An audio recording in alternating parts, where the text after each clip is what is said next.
Hi hello everyone, ನಳಿನ hub ಚಾನಲ್ಗೆ ಎಲ್ಲರಿಗೂ ಆತ್ಮೀಯ ಸ್ವಾಗತ.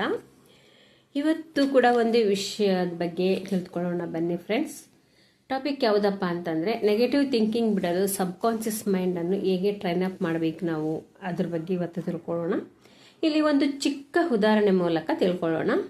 ಒಬ್ಬ ಮಹಿಳೆ ಯಾವಾಗಲೂ ಒಂದು ಮಾತು ಹೇಳ್ತಿದ್ಲು, ನನಗೆ ಯಾವ ಕೆಲಸ ಮಾಡಿದ್ರೂ ಏಕೋ ಭಯ ಆಗುತ್ತೆ, ಏನಾದರೂ ತಪ್ಪಾಗುತ್ತೆ ಅಂತ ಅನ್ನಿಸ್ತಾ ಇದೆ, ನಾನು ಎಷ್ಟೇ ಪ್ರಯತ್ನ ಮಾಡಿದರೂ ನನ್ನಿಂದ ಆಗಲ್ಲ ಅನ್ನಿಸ್ತಾ ಇದೆ. ಅವಳಿಗೆ ಯಾರಾದರೂ ಹೊಸ ಅವಕಾಶ ಕೊಟ್ಟರೆ ನನಗೆ ಸಾಧ್ಯವಿಲ್ಲ, ಯಾರಾದರೂ ಅವಳನ್ನು ಹೊಗಳಿದ್ರೆ ಇಲ್ಲ ನಾನು ಅಷ್ಟು ಒಳ್ಳೆಯವಳಲ್ಲ, ಯಾವುದೇ ಹೊಸ ಕೆಲಸ ಶುರು ಮಾಡಬೇಕು ಅಂದರೆ ಫೇಲ್ ಆದರೆ ಅವಳ ಜೀವನದಲ್ಲಿ ದೊಡ್ಡ ಸಮಸ್ಯೆ ಏನಿತ್ತು ಗೊತ್ತಾ? ಅವಳ ಸಾಮರ್ಥ್ಯ ಕಡಿಮೆ ಇರಲಿಲ್ಲ, ಆದರೆ ಅವಳ ಮೈಂಡ್ ಯಾವಾಗಲೂ ನೆಗೆಟಿವ್ ಪಾಸಿಬಿಲಿಟಿ ಹುಡುಕ್ತಿತ್ತು. ಒಂದು ದಿನ ಅವಳು ತನ್ನನ್ನೇ ತಾನು ಪ್ರಶ್ನೆ ಕೇಳಿಕೊಂಡಳು, ನನ್ನ ಜೀವನದಲ್ಲಿ ನಡೆಯುತ್ತಿರುವುದಕ್ಕಿಂತ ನಾನು ಅದರ ಬಗ್ಗೆ ಯೋಚಿಸುವ ರೀತಿಯೇ ನನ್ನನ್ನು ಹೆಚ್ಚು ಕಾಡುತ್ತಿದೆಯಾ? ಅಲ್ಲಿಂದ ಅವಳು ಬದಲಾವಣೆಯ ಶುರುವಾಯಿತು. ನಮ್ಮಲ್ಲೂ ಕೆಲವೊಮ್ಮೆ ಇದೇ ಆಗುತ್ತೆ ಅಲ್ವಾ ಫ್ರೆಂಡ್ಸ್? ಹೊರಗೆ ಎಲ್ಲವೂ ಓಕೆ ಇದ್ರೂ ನಮ್ಮ ಮೈಂಡ್ ಒಳಗೆ ಮಾತ್ರ ಏನಾದರೂ ಕೆಟ್ಟದಾಗಬಹುದು ಎಂಬ ಥಾಟ್ಸ್ ಓಡುತ್ತಲೇ ಇರ್ತವೆ. ಆದರೆ ಒಂದು ಇಲ್ಲಿ ಮುಖ್ಯ ವಿಷಯ ನೆನಪಿಟ್ಟುಕೊಳ್ಳಿ, ನೆಗೆಟಿವ್ ಥಾಟ್ಸ್ ಬಂದರೆ ನೀವು ನೆಗೆಟಿವ್ ಪರ್ಸನ್ ಅಂತ ಅರ್ಥವಲ್ಲ, ಆ ಥಾಟ್ಸನ್ನು ನೀವು ಹೇಗೆ ಹ್ಯಾಂಡಲ್ ಮಾಡ್ತೀರಿ ಅನ್ನೋದು ಮುಖ್ಯ. ಇವತ್ತಿನ ವಿಡಿಯೋದಲ್ಲಿ ಸಬ್ಕಾನ್ಷಿಯಸ್ ಮೈಂಡ್ ಅಂದ್ರೇನು, ನೆಗೆಟಿವ್ ಥಾಟ್ಸ್ ಮತ್ತೆ ಮತ್ತೆ ಏಕೆ ಬರುತ್ತವೆ, ಮತ್ತು ಮುಖ್ಯವಾಗಿ ನೆಗೆಟಿವ್ ಥಿಂಕಿಂಗ್ ಕಡಿಮೆ ಮಾಡಲು ನಿಮ್ಮ ಮೈಂಡನ್ನು ಹೇಗೆ ಟ್ರೈನ್ ಅಪ್ ಮಾಡಬಹುದು ಅನ್ನುವುದನ್ನು ಇವತ್ತು ತಿಳ್ಕೊಳ್ಳೋಣ ಫ್ರೆಂಡ್ಸ್. ಮೊದಲನೇದು ಸಬ್ಕಾನ್ಷಿಯಸ್ ಮೈಂಡ್ ಅಂದ್ರೇನು ಅಂತ ಫಸ್ಟ್ ತಿಳ್ಕೊಳ್ಳೋಣ. ನಮ್ಮ ಮೈಂಡಿನಲ್ಲಿ ನಮಗೆ ಗೊತ್ತಾಗುವ ಥಾಟ್ಸ್ ಇವೆ ಮತ್ತು ನಮಗೆ ಅರಿವಿಲ್ಲದೆ ಇನ್ಫ್ಲೂಯೆನ್ಸ್ ಮಾಡುವ memories, habits, beliefs and learn pattern ಕೂಡ ಇವೆ. ನಾವು ಚಿಕ್ಕವರಾಗಿದ್ದಾಗ ಕೇಳಿದ ಕೆಲವು ಮಾತುಗಳು, ನಮ್ಮ ಅನುಭವಗಳು, ನಮ್ಮ ಫೇಲ್ಯೂರ್ಸು, ನಮ್ಮ ಫಿಯರ್ಸು ಇವೆಲ್ಲವೂ ನಮ್ಮ ಹ್ಯಾಬಿಟ್ಸ್ ಮೇಲೆ ಪರಿಣಾಮ ಬೀರ್ತವೆ. ಉದಾಹರಣೆಗೆ, ಚಿಕ್ಕಂದಿನಿಂದ ಯಾರಾದರೂ ನೀನು ಇದನ್ನು ಮಾಡಲಾರೆ ಎಂದು ಪದೇ ಪದೇ ಹೇಳ್ತಿದ್ರೆ, ನಂತರ ದೊಡ್ಡವರಾದ ಮೇಲೂ ಕೂಡ ಹೊಸ ಕೆಲಸ ಬಂದಾಗ ನನ್ನಿಂದ ಆಗಲ್ಲ ಎಂಬ ಥಾಟ್ಸ್ ಆಟೋಮೆಟಿಕಲಿಯಾಗಿ ಬಂದೇ ಬರುತ್ತದೆ. ಅದಕ್ಕಾಗಿ ನಮ್ಮ ಮೈಂಡಿಗೆ ನಾವು ಏನು ರಿಪೀಟೆಡ್ಲಿ ಹೇಳುತ್ತೇವೆ ಅನ್ನೋದು ಬಹಳ ಮುಖ್ಯ. ಎರಡನೇದೇನಪ್ಪ ಅಂದರೆ, ನೆಗೆಟಿವ್ ಥಿಂಕಿಂಗ್ ಒಂದು ಹ್ಯಾಬಿಟ್ ಆಗಬಹುದು ನಮಗೆ ಅಲ್ವಾ? ಒಮ್ಮೆ ನೆಗೆಟಿವ್ ಥಾಟ್ಸ್ ಬಂದರೆ ದೊಡ್ಡ ಸಮಸ್ಯೆ ಅಲ್ಲ, ಆದರೆ ಅದೇ ಥಾಟ್ಸನ್ನು ಪ್ರತಿದಿನ ರಿಪೀಟ್ ಮಾಡಿದರೆ ಅದು ಒಂದು ಥಿಂಕಿಂಗ್ ಹ್ಯಾಬಿಟ್ ಆಗಬಹುದು. ಉದಾಹರಣೆಗೆ, ಒಬ್ಬ ವ್ಯಕ್ತಿ ಒಂದು ಬಾರಿ ಇಂಟರ್ವ್ಯೂನಲ್ಲಿ ಫೇಲ್ ಆದರೆ ಅವನು ಹೇಳ್ತಾನೆ, ಈ ಸಲ ಮಾತ್ರ ಫೇಲ್ ಆಯಿತು, ಅದು ನಾರ್ಮಲ್ ಆದರೆ ಓಕೆ, ನಾನು ಯಾವಾಗಲೂ ಫೇಲ್ ಆಗ್ತೇನೆ, ನನಗೆ ಜಾಬ್ ಸಿಗೋದಿಲ್ಲ, ನಾನು ಲಕ್ಕಿ ಅಲ್ಲ ಎಂದು ಯೋಚನೆ ಮಾಡ್ತಾ ಹೋದರೆ ಒಂದು ಫೇಲ್ಯೂರು ನಿಧಾನವಾಗಿ ಅವನ ಐಡೆಂಟಿಟಿ ಆಗ್ಬೋದು ಅಲ್ವಾ? ಒಂದು ಘಟನೆ ನಿಮ್ಮ ಜೀವನ ಸಂಪೂರ್ಣ ಟ್ರೂತ್ ಅಲ್ಲ, ಅದು ತುಂಬ ಮುಖ್ಯ ಅಲ್ವಾ? ಮೂರನೇದು, ನೆಗೆಟಿವ್ ಥಾಟ್ಸ್ ಬಂದ ತಕ್ಷಣ ಅದನ್ನು ನಂಬೇಡಿ. ನಮ್ಮ ಮೈಂಡ್ನಲ್ಲಿ ಒಂದು ಥಾಟ್ಸ್ ಬಂದರೆ ಅದು ಸತ್ಯ ಅಂತ ಅರ್ಥವಲ್ಲ. ಉದಾಹರಣೆಗೆ, ನನ್ನನ್ನು ಯಾರು ಇಷ್ಟಪಡುವುದಿಲ್ಲ, ಇದು ಒಂದು ಥಾಟ್ಸ್ ಬಂದರೆ, ಆದರೆ ನಿಜವಾಗಿಯೂ ಯಾರೂ ನಿಮ್ಮನ್ನು ಇಷ್ಟಪಡುವುದಿಲ್ಲವೇ? ಅದಕ್ಕೆ ಎವಿಡೆನ್ಸ್ ಇದೆಯಾ? ಅಥವಾ ನೀವು ಆ ಕ್ಷಣದಲ್ಲಿ ಹರ್ಟ್ ಆಗಿದ್ದೀರಾ? ಇದನ್ನು ಕ್ವಶನ್ ಮಾಡಿ. ಮೊದಲ ಬಾರಿ ಈ ನೆಗೆಟಿವ್ ಥಾಟ್ಸ್ ಬಂದಾಗ ತಕ್ಷಣ ಅದನ್ನು ಬಿಲೀವ್ ಮಾಡಬೇಡಿ. ನಿಮ್ಮನ್ನು ನೀವು ಕೇಳ್ಕೊಳ್ಳಿ, ಇದು ಫ್ಯಾಕ್ಟಾ ಅಥವಾ ಇದು ಫಿಯರಾ ಅಂತ. ಒಂದು ಪ್ರಶ್ನೆ ನಿಮ್ಮ ಥಿಂಕಿಂಗ್ ಪ್ಯಾಟ್ರನ್ನು ಬದಲಾಯಿಸಿ ಸಹಾಯ ಮಾಡ್ಬೋದು ಅಲ್ವಾ? ನಾಲ್ಕನೇದು ಯಾವುದಪ್ಪ ಅಂತಂದರೆ, ನಿಮ್ಮ ನೆಗೆಟಿವ್ ಥಾಟ್ಸಿಗೆ ನೇಮ್ ಕೊಡಿ. ಒಂದು ಸಿಂಪಲ್ ಟೆಕ್ನಿಕ್ ಹೇಳ್ತೀನಿ. ನಿಮ್ಮ ಮೈಂಡ್ ಹೇಳುತ್ತೆ ನೀವು ಫೇಲ್ ಆಗ್ತೀಯಾ, ಅದಕ್ಕೆ ನೀವು ಓಕೆ, ಇದು ನನ್ನ ಫಿಯರ್ ಮಾತನಾಡ್ತಿದೆ ಅಂತ ಹೇಳಿ.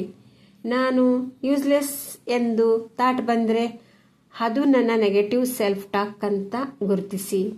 ಥಾಟ್ಸ್ನಿಂದ ಸ್ವಲ್ಪ ಡಿಸ್ಟೆನ್ಸ್ ಸಿಗುತ್ತದೆ. ನೀವು ಥಾಟ್ಸ್ ಅಲ್ಲ, ನೀವು ಥಾಟನ್ನು ಅಬ್ಸರ್ವ್ ಮಾಡುವ ವ್ಯಕ್ತಿ ಅಂತ ಗೊತ್ತಾಗುತ್ತದೆ. ಈ ಡಿಫ್ರೆಂಟ್ ತುಂಬಾ ಪವರ್ಫುಲ್ ಆಗಿರ್ತದೆ ಅಲ್ವಾ?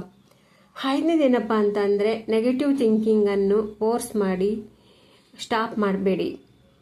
ಕೆಲವರು ನಾನು ನೆಗೆಟಿವ್ ಆಗಿ ಯೋಚಿಸಬಾರ್ದು, ನೆಗೆಟಿವ್ ಥಾಟ್ಸ್ ಬರಬಾರ್ದು ಎಂದು ಫೋರ್ಸ್ ಮಾಡ್ತಾರೆ. ಆದರೆ ಆ ಥಾಟ್ಸನ್ನು ಫೋರ್ಸ್ ಮಾಡಲು ಪ್ರಯತ್ನಿಸುವುದಕ್ಕಿಂತ ಅವು ಬಂದಾಗ ಅಬ್ಸರ್ವ್ ಮಾಡಿ, ಕ್ವಶನ್ ಮಾಡಿ ರೀಡೈರೆಕ್ಟ್ ಮಾಡುವುದು ಹೆಚ್ಚು ಪ್ರಾಕ್ಟಿಕಲ್ಲು ಅಲ್ವಾ. ಉದಾಹರಣೆಗೆ, ನನಗೆ ಭಯವಾಗುತ್ತಿದೆ, ಅದನ್ನು ಒಪ್ಪಿಕೊಳ್ಳಿ. ನಂತರ ಭಯ ಇದ್ರೂ ನಾನು ಒಂದು ಸ್ಮಾಲ್ ಸ್ಟೆಪ್ ತೆಗೆದುಕೊಳ್ಬಹುದು ಎಂದು ಹೇಳಿ. ಗೋಲ್ ಅಂದರೆ ನೆಗೆಟಿವ್ ಥಾಟ್ಸ್ ಜೀರೋ ಮಾಡುವುದಲ್ಲ, ಅವು ಬಂದಾಗ ಅವು ನಿಮ್ಮನ್ನು ಕಂಟ್ರೋಲ್ ಮಾಡದಂತೆ ಕಲಿಯುವುದು ಅಲ್ವಾ. 6ನೇದು, ನಿಮ್ಮ ಸೆಲ್ಫ್ ಟಾಕ್ ಬದಲಾಯಿಸ್ಕೋಬೇಕು. ಫಸ್ಟು ನೀವು ನಿಮ್ಮ ಜೊತೆ ಹೇಗೆ ಮಾತನಾಡ್ತೀರಿ, ಇದು ತುಂಬ ಮುಖ್ಯ, ಇಂಪಾರ್ಟೆಂಟ್. ಯಾರಾದರೂ ನಿಮಗೆ ನೀನು ಏನೂ ಮಾಡಲಾರೆ ಎಂದು ನಿಮಗೆ ಬೇಸರ ಎಂದರೆ ನಿಮಗೆ ಬೇಸರವಾಗುತ್ತದೆ ಅಲ್ವಾ. ಆದರೆ ನಾವು ನಮ್ಮನ್ನೇ ಪ್ರತಿದಿನ ನಾನು ಅನ್ಲಕ್ಕಿ, ನಾನು ಯೂಸ್ಲೆಸ್, ನನ್ನ ಜೀವನ ಹಾಳಾಗಿದೆ ಎಂದು ಹೇಳಿಕೊಳ್ಳುತ್ತೇವೆ. ಆಗ ನಮ್ಮ ಮೈಂಡ್ ಮೇಲೆ ಅದರ ಪರಿಣಾಮ ಇರದೇ ಇರಲು ಸಾಧ್ಯವೇ?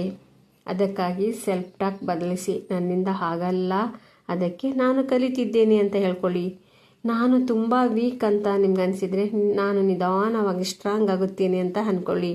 ನಾನು ಫೇಲ್ ಆಗ್ತೀನಿ ಅಂತ ಥಾಟ್ಸ್ ಬಂದರೆ ನಾನು ಪ್ರಯತ್ನಿಸಿ ಕಲಿತೇನೆ ಅಂತ ಅಂದ್ಕೊಳ್ಳಿ. ಇದು ಫೇಕ್ ಪಾಸಿಟಿವಿಟಿ ಅಲ್ಲ, ಇದು ರಿಯಲಿಸ್ಟಿಕ್ ಪಾಸಿಟಿವ್ ಸೆಲ್ಫ್ ಟಾಕ್ ಅಂತ ಕೂಡ ಹೇಳ್ಬೋದು. 7ನೇದು, ಮಾರ್ನಿಂಗ್ ಮೈಂಡಿಗೆ ಟ್ರೈನಿಂಗ್ ಕೊಡಿ. ಫಸ್ಟ್ ಮಾರ್ನಿಂಗ್ ನಮ್ಮ ಬೆಳಗ್ಗೆ ಎದ್ದ ತಕ್ಷಣ ಒಂದು ಟ್ರೈನಿಂಗ್ ಕೊಡಬೇಕು. ಬೆಳಗ್ಗೆ ಎದ್ದ ತಕ್ಷಣ ಮೊದಲು 10-15 ನಿಮಿಷ ತುಂಬ ವ್ಯಾಲ್ಯುಬಲ್. ಮೊದಲಿಗೆ ನೀವು ಮೈಂಡ್ಗೆ ಒಂದು ಪಾಸಿಟಿವ್ ಡೈರೆಕ್ಷನ್ ಕೊಡಿ. ಕೆಲವು ನಿಮಿಷ ಶಾಂತವಾಗಿ ಕುಳಿತುಕೊಳ್ಳಿ. ಒಂದು 3 ಸ್ಟೆಪ್ ಬ್ರೀತಿಂಗ್ ಮಾಡಿ ತೆಗೆದುಕೊಳ್ಳಿ. ಇದು ನಾನು ನನ್ನ ಬೆಸ್ಟ್, ಇವತ್ತು ನಾನು ನನ್ನ ಬೆಸ್ಟ್ ಕೊಡ್ತೀನಿ, ಎಲ್ಲವೂ ನನ್ನ ಕಂಟ್ರೋಲ್ನಲ್ಲಿ ಇರಬೇಕೆಂದಿಲ್ಲ, ನಾನು ನನ್ನ ರೆಸ್ಪಾನ್ಸನ್ನು ಕಂಟ್ರೋಲ್ ಮಾಡಬಹುದು, ಇವತ್ತು ನಾನು ಒಂದು ಒಳ್ಳೆ ಕೆಲಸ ಮಾಡ್ತೀನಿ ಅಂತ ನಿಮ್ಮ ಸಿಂಪಲ್ ಅಂದರೆ ಡೈಲಿ ಪ್ರಾಕ್ಟೀಸ್ ಮಾಡಬೇಕಿದನ್ನು. 8ನೇದು ಏನಪ್ಪ ಅಂತಂದರೆ, ನೈಟ್ ಮೈಂಡಿಗೆ ಟ್ರೈನಿಂಗ್ ಕೊಡಬೇಕು. ನಾವು ನಿದ್ರೆಗೆ ಹೋಗುವ ಮೊದಲು ಕೂಡ ಮೈಂಡಿಗೆ ನೀವು ಕೊಡುವ ಇನ್ಪುಟ್ ಮುಖ್ಯ ಅಲ್ವಾ. ಆ ದಿನ ನಡೆದ ನೆಗೆಟಿವ್ ಘಟನೆಗಳನ್ನು ಮತ್ತೆ ರಿಪ್ಲೇ ಮಾಡುತ್ತಾ ಮಲಗಬೇಡಿ. ಅದರ ಬದಲು 3 ಕ್ವಶನನ್ನು ಕೇಳ್ಕೊಳ್ಳಿ. ಇವತ್ತು ನನಗೆ ಯಾವುದು ಚೆನ್ನಾಗಾಯಿತು, ನಾನು ಇಂದು ಏನು ಕಲಿತೆ, ನಾಳೆ ನಾನು ಏನನ್ನು ಇಂಪ್ರೂವ್ ಮಾಡಬಹುದು. ನಿಮ್ಮ ಮೈಂಡಿಗೆ ಇವತ್ತು ಎಲ್ಲವೂ ಪರ್ಫೆಕ್ಟ್ ಆಗಲಿಲ್ಲ ಅಂತ ಒಪ್ಕೊಳ್ಳಿ, ಆದರೆ ನಾಳೆ ಮತ್ತೊಂದು ಅವಕಾಶ ಇದೆ ಎಂದು ಹೇಳಿಕೊಳ್ಳಿ. 9ನೇದು, ಗ್ರ್ಯಾಟಿಟ್ಯೂಡ್ ಪ್ರಾಕ್ಟೀಸ್ ಮಾಡಿ. ನೆಗೆಟಿವ್ ಮೈಂಡ್ ಸಾಮಾನ್ಯವಾಗಿ ಏನೂ ಇಲ್ಲ ಎಂಬುದು ಹುಡುಕುತ್ತದೆ. ಗ್ರ್ಯಾಟಿಟ್ಯೂಡ್ ಪ್ರಾಕ್ಟೀಸ್ ಏನಿದೆ ಎಂಬುದು ಗಮನಿಸಲು ಸಹಾಯ ಮಾಡುತ್ತದೆ. ಪ್ರತಿದಿನ 3 ವಿಷಯಗಳನ್ನು ಬರೆಯಿರಿ. ಉದಾಹರಣೆಗೆ, ನನಗೆ ಆರೋಗ್ಯ ಇದೆ, ನನ್ನ ಜೊತೆ ಇರುವ ಒಳ್ಳೆ ಜನರಿದ್ದಾರೆ, ಇಂದು ನಾನು ಒಂದು ಹೊಸ ವಿಷಯ ಕಲಿತೆ. ಇವು ದೊಡ್ಡ ಅಚೀವ್ಮೆಂಟ್ಸ್ ಏನಾಗಬೇಕಾಗಿಲ್ಲ, ಸಣ್ಣ ವಿಷಯಗಳು ಗ್ರ್ಯಾಟಿಟ್ಯೂಡ್ ಇರ್ಬೋದಲ್ವಾ. 10ನೇದು, ನಿಮ್ಮ ಎನ್ವಿರಾನ್ಮೆಂಟನ್ನು ಬದಲಿಸಿ. ನೀವು ಯಾವಾಗಲೂ ನೆಗೆಟಿವ್ ಕಾನ್ವರ್ಸೇಷನ್ ಇರುವ ಜಾಗದಲ್ಲಿದ್ದರೆ, ಯಾವಾಗಲೂ ಕಂಪ್ಲೇಂಟ್ ಮಾಡುವ ಜನರ ಜೊತೆ ಇದ್ದರೆ, ಮತ್ತು ಯಾವಾಗಲೂ ಫಿಯರ್ ಮತ್ತು ಗಾಸಿಪ್ ಕೇಳ್ತಿದ್ರೆ, ಅದು ನಿಮ್ಮ ಮೂಡ್ ಮೇಲೆ ಪರಿಣಾಮ ಬೀರುವ ಸಾಧ್ಯತೆ ಇರುತ್ತದೆ. ಎಲ್ಲರನ್ನೂ ದೂರ ಮಾಡಿ ಅಂತ ಹೇಳ್ತಾ ಇಲ್ಲ ನಾನು, ಆದರೆ ನಿಮ್ಮ ಮೆಂಟಲ್ ಪೀಸನ್ನು ಪರ್ಫೆಕ್ಟ್ ಮಾಡ್ಕೊಳ್ಳಿ. ನಿಮ್ಮ ಮೈಂಡ್ ಒಂದು ಗಾರ್ಡನ್ ತರಹ, ಏನು ಹಾಕುತ್ತೀರೋ ಅದೇ ಬೆಳೆಯುತ್ತದೆ. ಕೊನೆಯಲ್ಲಿ ಒಂದು ಮಾತು ಫ್ರೆಂಡ್ಸ್, ನಿಮ್ಮ ಮೈಂಡು ನಿಮ್ಮ ಶತ್ರು ಅಲ್ಲ, ಅದು ಕೆಲವೊಮ್ಮೆ ಭಯದಿಂದ ನಿಮ್ಮನ್ನು ಪ್ರೊಟೆಕ್ಟ್ ಮಾಡಲು ಪ್ರಯತ್ನಿಸುತ್ತಿದೆ. ಆದರೆ ಸರಿಯಾದ ಡೈರೆಕ್ಷನ್ ನೀವು ಕೊಡಬೇಕು. ನೀವು ನಿಮ್ಮ ಥಾಟ್ಸನ್ನು ಗಮನಿಸಲು ಕಲಿಬೇಕು. ನೆಗೆಟಿವ್ ಥಾಟ್ಸ್ ಬಂದಾಗ ಮೊದಲು ಕ್ವಶನ್ ಮಾಡಬೇಕು. ನಿಮ್ಮ ಸೆಲ್ಫ್ ಟಾಕ್ ಬದಲಾಯಿಸಬೇಕು. ನಿಮ್ಮ ಎನ್ವಿರಾನ್ಮೆಂಟ್ ಗಮನಿಸಬೇಕು. ನಿಮ್ಮ ಮೈಂಡ್ಗೆ ಒಳ್ಳೆಯ ಇನ್ಫಾರ್ಮೇಷನ್ ಕೊಡಬೇಕು ಮತ್ತು ಮುಖ್ಯವಾಗಿ ಆ್ಯಕ್ಷನ್ ತೆಗೆದುಕೊಳ್ಬೇಕು. ಏಕೆಂದರೆ ನಮ್ಮ ಜೀವನದಲ್ಲಿ ಬದಲಾವಣೆ ಕೇವಲ ಥಾಟ್ಸ್ನಿಂದ ಆಗುವುದಿಲ್ಲ. Thoughts plus belief plus action plus consistency, ಇವು ಸೇರಿ ನಮ್ಮ ಜೀವನದಲ್ಲಿ ಬದಲಾವಣೆ ತರಲು ಸಹಾಯ ಮಾಡುತ್ತವೆ. ಹಾಗಾಗಿ ಇಂದಿನಿಂದ ನಾನು ನೆಗೆಟಿವ್ ಯೋಚಿಸಬಾರ್ದು ಎಂದು ಹೇಳಿಕೊಳ್ಳುವುದಕ್ಕಿಂತ, ನೆಗೆಟಿವ್ ಥಾಟ್ಸ್ ಬಂದಾಗ ಅದನ್ನು ನಾನು ಹೇಗೆ ಹ್ಯಾಂಡಲ್ ಮಾಡಬೇಕು ಅನ್ನೋದನ್ನು ನಾವು ಕಲಿಬೇಕಾಗುತ್ತದೆ ಫ್ರೆಂಡ್ಸ್. ಇವತ್ತಿನ ವಿಡಿಯೋ ತುಂಬ ಲೆಂದಿ ಆಗುತ್ತದೆ. ನಾವು ಹೇಗೆ ನಮ್ಮ ಮೈಂಡಿಗೆ ಟ್ರೈನ್ ಅಪ್ ಕೊಡಬೇಕಂತ ನಿಮಗೆ ಗೊತ್ತಾಗಿರ್ಬೇಕು. ಈ ವಿಡಿಯೋ ನಿಮಗೆ ಕನೆಕ್ಟ್ ಆಗಿದೆ ಅಂತ ತಿಳ್ಕೊಳ್ತೀನಿ.